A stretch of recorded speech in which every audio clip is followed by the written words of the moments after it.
the NFL? Well, it's a defined finite season. So you got 18. You got 27 weeks, and that's it. Yeah, right. So it's not like baseball where it takes 3 years to finish the season. So it's kind of it's confined right there, and you got all the superstars, all the celebrity sports guys. A lot of them are in the NFL, and that's why it's so appealing to as well. It's that we're connected to it psychologically from the age of 4. That's the other one. 3 or 4. One, yeah. And people say, "Well, I never played football." It doesn't matter. This entire country, from the age of 3 or 4, you are around football. From the little tykes, the little pee-wee games, the little starter games. Then you keep going. And when you get into school, you have the little middle school games. You have the little middle school games going on. Then when you get into high school, you have the high school games. Then all the things that come along with the game, right? The pep rallies, the band, the auxiliaries, going to the game with your friends. Like, there's a lot of young high schoolers that go to the games with their friends, and they could care less about football. But they go because of the experience. So then you take that same experience, and now you continue that experience on into your 20s because now you're doing it in college. A lot of college kids really don't care about football, but guess what? They pack that stadium every Saturday. You know why? Because their friends are there. They get to hang out. I'm not saying they're drinking because I don't know. I'm just saying. These side remarks are killing me. This one right here. Well, I don't know. I'm just saying. But all of that goes along with it. And then you just continue that on into adulthood. Now you get to hang out. People come to your house. Your friends come to your house. It becomes a thing. That's why we all get up for it, because it's ingrained in who we are from the age of 2 or 3 years old. So I hear you. So it's like your mini Super Bowl party for X number of Sundays, and it's a social thing. It's a gathering. That's right. And I like the fact that it has a very clear, defined schedule. Yes. Yes. What day, what time, you kind of know what you're doing. Yeah. So I'm excited about football as well. I'm really looking forward to Saquon Barkley and what he can do for my Eagles. My Vikings, as you all know, losing Kirk Cousins, and here we are starting again. But we've got Justin Jefferson, so I'm looking forward to seeing what he's going to be able to do. Yeah. But I have 2 stories that I just think can go really deep, but also can be very light. And I want to start off with one where it's very easy to giggle about this, but there's much more to it. Women's soccer, the National Women's Soccer League, right? Washington Spirit midfielder Croy Bethune, she had an amazing rookie season, and then she was in the Olympics. She threw out the ceremonial first pitch at the MLB Washington Nationals game last week. And because of the awkwardness, because I imagine she doesn't do much throwing of a softball or baseball in her life, she put her weight on her left leg, and then she kind of felt a little awkward and walked off. Well, guess what? She tore her meniscus. So now we've got an athlete who has been signed to do amazing things, and was out there representing the team's 4 Olympians. She was chosen to throw out the ceremonial pitch, and she hurt herself. And there's a good chance she might be done for the season. We know for sure she's going to be out for the first 3 United States teams of home friendlies, and there's a good chance she's going to miss the game in England at Wembley Stadium on November 30th. So what's up with these athletes throwing out the first pitch? If they're not good enough to do it, there's a chance you could get hurt. The woman had 3 ACL injuries in high school and college. I mean, I wouldn't have her do anything but play your sport. Exactly. Yeah, I can relate to this situation, Dr. Stroman. I remember when I threw the first pitch out of the Durham Bulls, and my pitch didn't quite make it. What? As far as I wanted to make that was so embarrassing. Wait a minute. Can I finish my damn point? When did that happen? No. We got to stop on how was the pitch? Did he get to the catcher's glove? No. What happened was he didn't get there. Wait a minute. Are there witnesses? Yes. It didn't get there. But I put my hamstring, and that's what happened. That's That's why the ball could arrive all the way there. That's why the ball could reach and catch it. Again, if you're not qualified to throw the pitch out, you should not get to the mound. Dr. Stroman, if you require video or pictures or a first-hand account, call me. The next time they ask somebody from a sports shop, get a picture, a real one. Now, see, I have another story. I have another story that I want to dive into, but I can't because of this. First off, did you practice? No, I didn't. He visualized, Dr. Stroman. He visualized. I'm an athlete. You don't have to practice. That you were a great athlete, and now at your age, you could get out there and throw a ball in front of all these people watching. Errol. I know. Well, first of all, I'm not a baseball guy. First of all, that's the worst sport I ever played in my life. Kmac threw a strike, which really pissed me off, too, because my ball didn't reach. My ball, it fell right inside the catcher. It was inside the box, D. I tried to lob it. Your form ain't even right. That's true. His form ain't even right. That's true. See, I think what's going on here. You felt that competitive spirit versus collaboration. That's true. To be better than Kmac. That's true. That's true. I agree. And I heard one person out of all those people laughing so loud. Phil Ford was laughing so loud he almost started crying. The entire stadium could hear him. But my daughter Bianca, she was over there clapping. Good job, Dad. I'm going to have to watch you sing some more, dance some more, listen to your radio shows more, so because you just deflated this pedestal that I had for you, still keep me up there. It was a bad day. I pulled my hammy. It's a bad day at the park.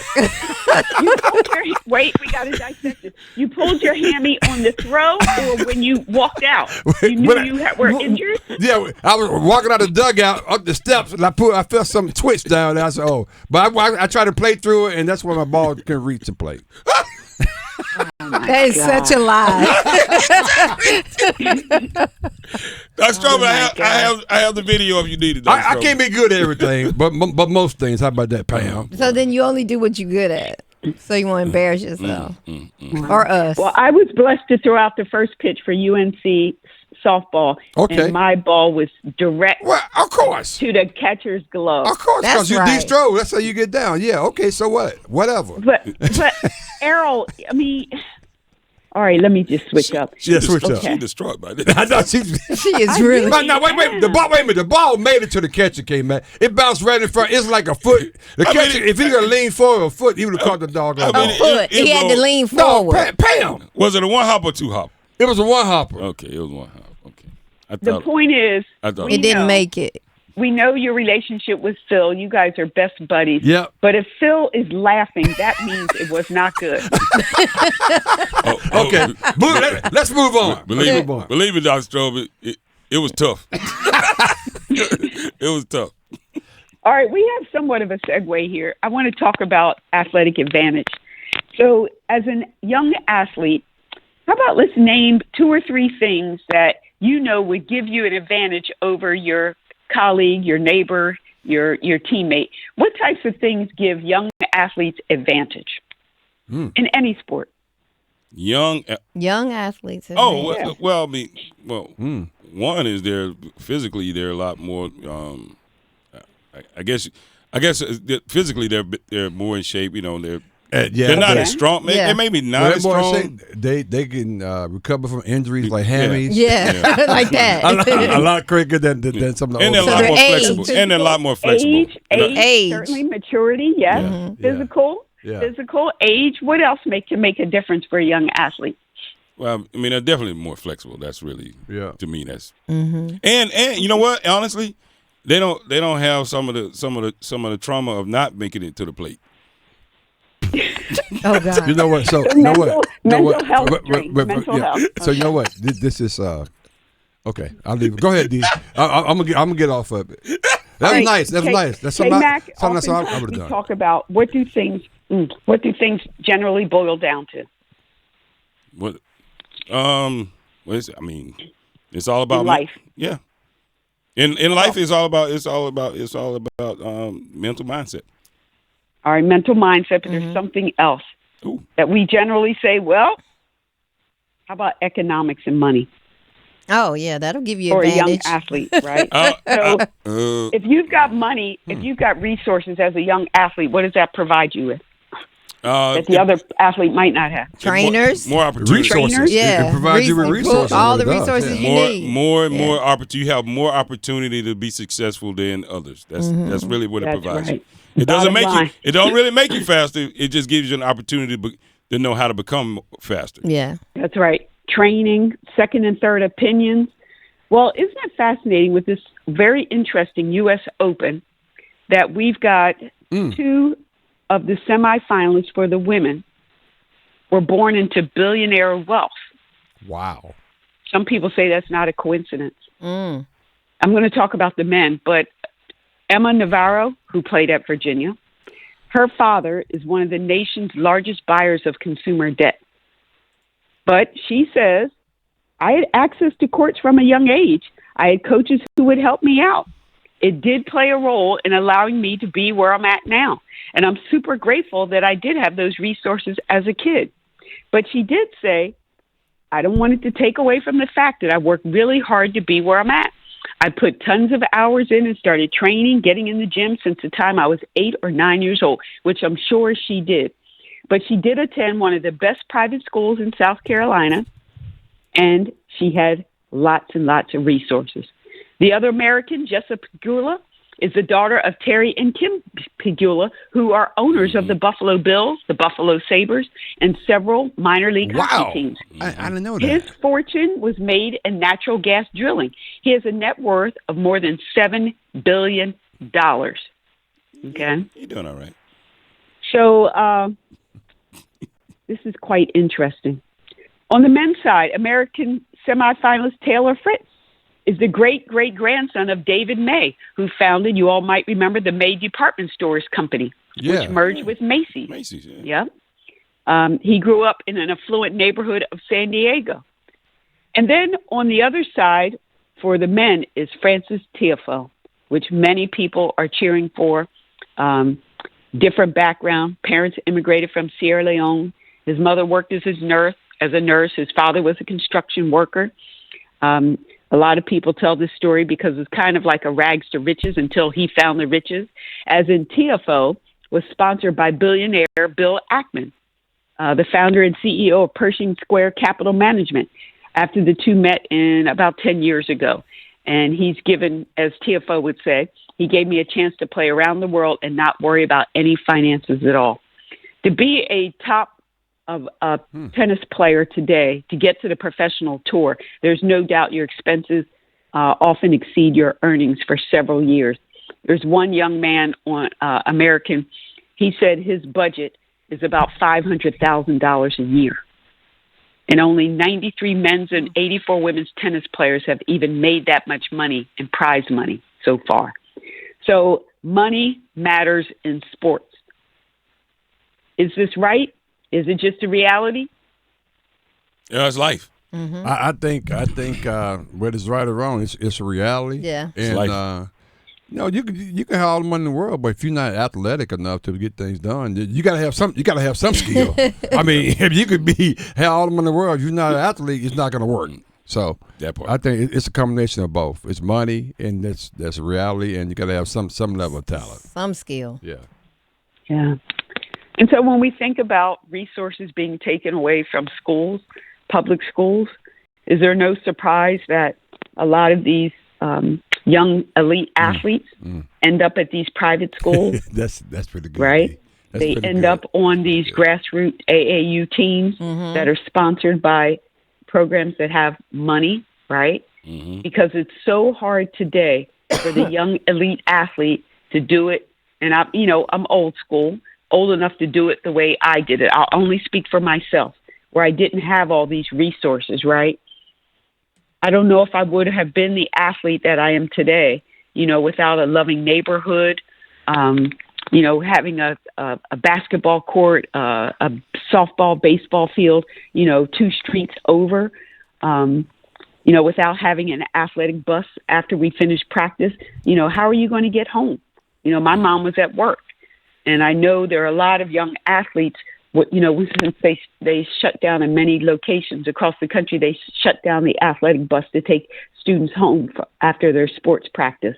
It's just that money hasn't just so much flooded youth sports that I just think we're missing out on a lot of potential because there just isn't the money to play the game, as you continue to build your skills. Yeah, well, I think some of it is also time too, right? So I think people are still young people are starting to spend their time in other places you don't have to have a dedicated gym time to go work on your game, right? Sometimes you can work on your game at a park, somewhere else. You can work on it in the driveway, certain skills, certain things you can work on. But Kmac, no, I'm not feeling that. Get him, D. Get him, Professor. So let me. Wow. She's gonna put you out. Thank you. Right here in Chapel Hill, in Northside, there's a tennis court which has been built. It's beautiful due to gentrification, displacement, whatever. And every time I'm there, not to play tennis, do other things at this area, the tennis court is closed. Yeah. Kids just can't walk onto courts and things anymore. It's changed. Yeah, I agree with the tennis courts, just like I agree with golf courses in other places. It's not easily accessible, right? But that's not new. Those things have never been easily accessible. And where I grew up, we only had 2 tennis courts in the whole city. So, I mean, I understand that.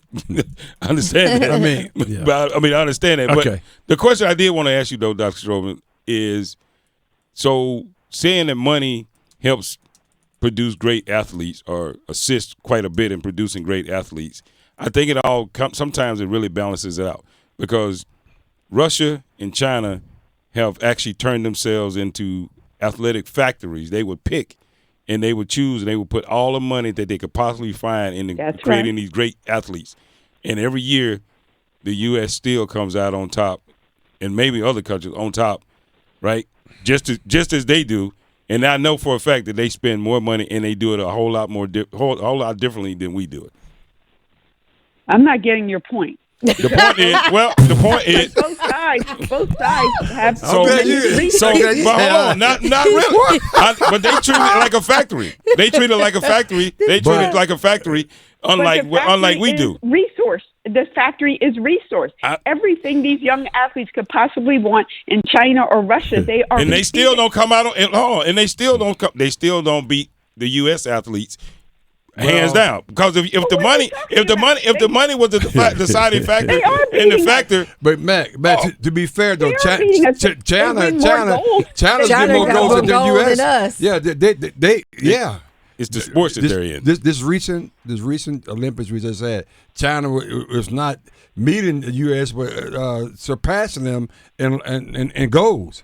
That's right. Yeah. So, if you count all overall, these others, and every Olympic sport is important and it's valuable, but we're counting sports where they don't really care about. I'm just going to be quite honest. They don't have the factories for some of these other sports where we might be winning medals, right? Yeah. But the ones that swimming, we're right there. I mean, and how many times? Well, go ahead. I still think resource driven now. Low income athletes have a difficult time unless you aren't taken care of. I mean, even though the Blind Side movie was filled with some misinformation and exploitation, it's a key example. That young man got hooked up with somebody with some parents who had more money, and that was his ticket partially. That's right. Interesting. You just need money today, and that's what I'm saying. Again, it's reality, but what are we missing out on? How many of these young people that could really do wonderful things, but they just don't have the resources. They just didn't have the resources. Yeah, that's fair. I mean, I agree. That's a tough one because we grew up with people. Well, I know a lot of people. If they had the resources, they probably fared to be different than where they turned out. And absolutely. I don't know how you fix that. That's a part of life. I think it is part of the world we are in right now. Exactly. For sure. Mm-hmm. Yeah. So, and then when these billionaire children, when they lose, it's going to be tough. I mean, they're elite athletes, but they're going to be able to get on a jet plane and maybe go fly to some exotic island and relax with a massage, and a mental health therapist and all of that, which is wonderful. I'm glad that they can do that. But then there are other athletes where, you go back to your house and, you've got your close friends and family, but you don't have all these other resources to recover Can't get a massage. Get the massage. Yeah, all that, whirlpool, all that stuff. You know what? See, we working on extra points over here, and you're messing up the curve because you're disagreeing with the professor. You know what? And I'm coming back after class because right now we up against it, Dr. Stroman. We got to go. Good job, Professor. Good job. Thank you. Don't hold us accountable for this when we still want our point. Me and Pam want our point. I'm trying to graduate. Hey, look, because I never had the resources, I don't mind saying I don't think that's true.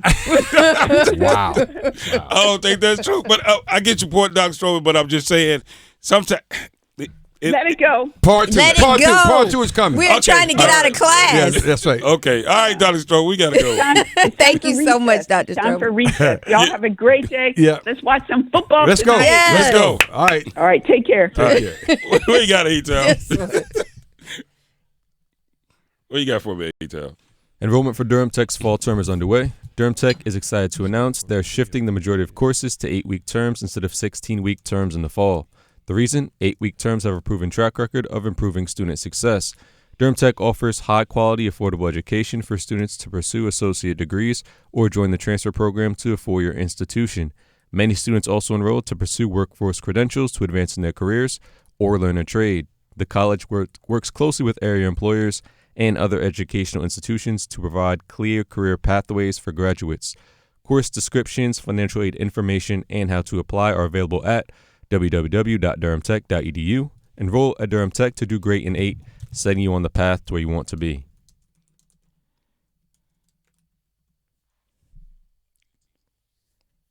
Yep. Man, when we come back on the other side, we're going to continue this conversation. We got other things. We got so many other things to talk about, but we also going to have a little funny coming up for you next, too. You don't want to miss this. Sports Star Reese Kmac. Let's go.